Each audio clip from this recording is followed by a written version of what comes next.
زرار بن ازوار ایک ایسے انسان تھے کہ اس دور میں دشمن ان کے نام سے کانپ اٹھتے تھے اور ان کی راہ میں آنے سے کتراتے تھے۔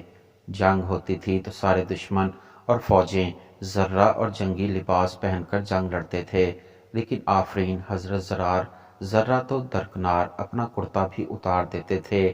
لمبے بال لہراتے چمکتے بدن کے ساتھ جب میدان میں اترتے تھے تو ان کے پیچھے دھول نظر آتی تھی اور ان کے آگے لاشیں۔ اتنی پھرتی، تیزی اور بہادری سے لڑتے تھے کہ دشمن کی صفیں چیر کر نکل جاتے تھے۔ ان کی بہادری پر بے شمار مرتبہ حضرت خالد بن ولید رضی اللہ تعالی عنہ کو تعریف کرنے اور انعام و اکرام دینے پر مجبور کیا۔ دشمنوں میں وہ ننگے بدن والا کے نام سے مشہور تھے۔ رومیوں کی لاکھوں کی تعداد پر مشتمل لشکر سے جنگ اجناد دین جاری تھا۔ حضرت زرار حسب معمول میدان میں اترے اور صف آرا دشمن فوج پر طوفان کی طرح ٹوٹ پڑے۔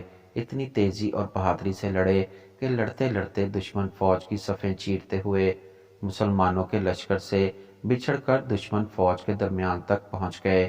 دشمن نے انہیں اپنے درمیان دیکھا تو ان کو نرخے میں لے کر بڑی مشکل سے قید کر لیا۔ مسلمانوں تک خبر پہنچ گئی کہ حضرت زرار کو قید کر لیا گیا ہے۔ حضرت خالد بن ولید نے اپنی فوج کے بہادر نوجوانوں کا دستہ تیار کیا اور حضرت زرار کو آزاد کروانے کے لیے ہدایات وغیرہ دینے لگے۔ اتنے میں انہوں نے ایک نقاب پوش سوار کو دیکھا جو گرد اڑاتا دشمن کی فوج پر حملہ آور ہونے جا رہا ہے۔ اس سوار نے اتنی تند خوئی اور غضبناکی سے حملہ کیا کہ اس کے سامنے سے دشمن پیچھے ہٹنے پر مجبور ہو گیا۔ حضرت خالد بن ولید رضی اللہ تعالی عنہ اس کے وار دیکھ کر اور شجاعت دیکھ کر اش اش کر اٹھے اور ساتھیوں سے پوچھا کہ یہ سوار کون ہے، لیکن سب نے لا علمی ظاہر کی کہ وہ نہیں جانتے۔ حضرت خالد نے جوانوں کی اس سوار کی مدد کرنے کو کہا اور خود بھی مدد کرنے اس کی جانب لپکے۔ گھمسان کی جنگ جاری تھی۔ کبھی حضرت خالد بن ولید اس سوار کو نرخے سے نکلنے میں مدد کرتے اور کبھی وہ سوار حضرت خالد بن ولید کی مدد کرتا۔ حضرت خالد اس سوار کی بہادری سے متاثر ہو کر اس کے پاس گئے اور پوچھا، کون ہو تم؟ اس سوار نے بجائے جواب دینے کے اپنا رخ موڑا اور دشمنوں پر جارحانہ حملے اور وار کرنے لگا۔ موقع ملنے پر دوسری بار پھر حضرت خالد نے پوچھا، اے سوار تو کون ہے؟ اس سوار نے پھر جواب دینے کی بجائے رخ بدل کر دشمن پر حملہ آور ہوا۔ تیسری بار حضرت خالد نے اس سوار سے اللہ کا واسطہ دے کر پوچھا کہ اے بہادر تو کون ہے؟ تو نقاب کے پیچھے سے نسوانی آواز آئی کہ میں زرار کی بہن خولہ بنت اسوار ہوں اور اس وقت تک چین سے نہیں بیٹھوں گی جب تک اپنے بھائی کو آزاد نہیں کروا لیتی۔ حضرت خالد نے کہا کہ پہلے کیوں نہیں بتایا؟ تو کہنے لگی آپ نے منع کر دینا تھا۔ حضرت خالد نے کہا آپ کو آنے کی کیا ضرورت تھی؟ ہم تھے آزاد کروانے کے لیے۔ تو حضرت خولہ نے جواب دیا کہ جب بھائیوں پر مصیبت آتی ہے تو بہنیں ہی آگے آیا کرتی ہیں۔ پھر مسلمانوں اور حضرت خولہ نے حضرت زرار کو آزاد کروا کر دم لیا۔ حالانکہ خولہ بنت ازوار کی اپنی شخصیت بھی کچھ کم باکمال نہ تھی، لیکن زرار بن ازوار کی بہر ہونے کی وجہ سے مزید شہرت ملی۔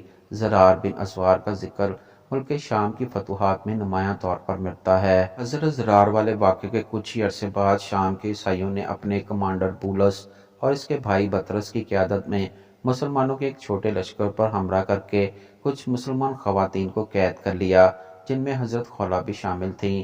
گرفتار شدہ عورتیں قبائل عرب سے مقابلہ کرنے کی خوگر اور عادی تھیں۔ یہ سب عظیم اور غیرت مند خواتین آپس میں جمع ہوئیں اور حضرت خولہ بنت اسوار نے انہیں مخاطب کر کے کہا، حمیر کی بیٹیوں اور ار قبیلہ تبی کی یادگاروں، کیا تم اس بات پر رضا مند ہو اور یہ چاہتی ہو کہ رومی کافر اور بے دین تم پر غالب آ جائیں؟ تم ان کی لونڈیاں باندیاں بن کر رہو۔ کہاں گئی تمہاری وہ شجاعت اور کیا ہوئی تمہاری وہ غیرت جس کا چرچا عرب کی لونڈیوں میں اور جس کا ذکر عربی مجلسوں میں ہوا کرتا تھا؟ افسوس تمہیں غیرت اور حمیت سے خالی اور شجاعت اور بہارت سے دور دیکھ رہی ہوں۔ میرے نزدیک اس آنے والی مصیبت سے تمہارا قتل ہو جانا بہتر اور رومیوں کی خدمت کرنے سے مر جانا افضل ہے۔ یہ سن کر افیرہ بنت افار حمیریہ نے کہا، اے بنت ازوار، تم نے ہماری شجاعت، برات، عقل، دانائی، بزرگی اور مرتبے کے متعلق جو کچھ بیان کیا وہ واقعی سچ ہے، اور یہ بھی صحیح ہے کہ ہمیں گھوڑے کی سواری کی عادت ہے اور دشمن کا رات کے وقت بھی قافیہ تنگ کر دینا آتا ہے، مگر یہ تو بتلائیے کہ جو شخص نہ گھوڑا رکھتا ہو نہ نیزہ، اس کے پاس کوئی ہتھیار نہ ہو تلوار، ایسا شخص کیا کر سکتا ہے؟ آپ کو معلوم ہے کہ ہمیں دشمن نے اچانک گرفتار کر لیا، ہمارے پاس اس وقت کوئی سامان نہیں، ہم بکریوں کی طرح ادھر ادھر بھٹکتے پھر رہے ہیں۔ یہ سن کر حضرت خولہ نے کہا، قبیلہ طبی کی بیٹیوں، تمام غفلتوں کا کچھ ٹھکانہ ہے، خیموں کی لکڑیاں اور ستون تو موجود ہیں، ہمیں چاہیے کہ ہم انہیں اٹھا اٹھا کر بدبختوں پر حملہ آور ہوں۔ ممکن ہے کہ ارحم الراحمین ہماری مدد کریں اور ہم غالب آ جائیں، ورنہ کم از کم شہید تو ہو جائیں، تاکہ یہ کلنک کا ٹیکہ تو ہماری پیشانیوں پر نہ لگنے پائے۔ اس کے بعد ہر ایک عورت نے خیمے کی ایک ایک لکڑی اٹھائی۔ حضرت خولہ بنت اسوار خود بھی کمر باندھ کر ایک بڑی سی لکڑی کاندھے پر رکھ کر آگے ہوئیں۔ حضرت خولہ اپنی اس نسوانی فوج کو مخاطب کیا، مگر تم کمزور ہو گئی تو یاد رکھنا، تمہارے سینوں کو نیزے توڑ دیں گے اور تمہاری گردنوں کو تلواریں کاٹ ڈالیں گی، تمہاری کھوپڑیاں اڑ جائیں گی اور تم سب یہیں ڈھیر ہو کر رہ جاؤ گی۔ یہ کہہ کر آپ نے قدم بڑھایا اور ایک رومی کے سر پر اس زور سے لکڑی ماری کہ وہ زمین پر گر پڑا اور مر گیا۔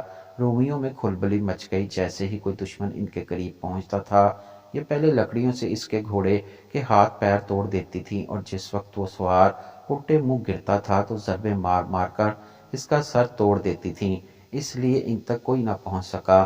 ان بہادر خواتین نے اسی طرح 30 سوار موت کے گھاٹ اتار دیے۔ بطرس یہ دیکھ کر آگ بگولا ہو گیا، گھوڑے سے نیچے اترا اور اس کے ساتھ اس کے ہمراہی ہی پیدل ہو گئے۔ پھر وہ سب نیزے اور تلواریں لے کر خواتین اسلام کی طرف بڑھے۔ خواتین آپس میں ایک دوسرے کی طرف لپکیں اور آپس میں کہنے لگیں، ذلت کی زندگی سے عزت کے ساتھ مر جانا بہت افضل ہے۔ حضرت خولہ بنت اسوار کی طرف اس نے دیکھا جو ایک شیرنی کی طرف دوڑ رہی تھیں۔ بطرس یہ سن کر غصے میں بھر گیا اور ساتھیوں سے کہنے لگا کہ تمام ملک شام اور گروہ عرب میں اس سے زیادہ اور کیا شرم کی بات ہوگی کہ عورتیں تم پر غالب آ جائیں۔ یسوع مسیح اور بادشاہ ہرکل کے خوف سے ڈرو اور انہیں قتل کر دو۔ رومی یہ سن کر جوش میں آ گئے اور سب نے مل کر خواتین پر یک لخت حملہ کر دیا۔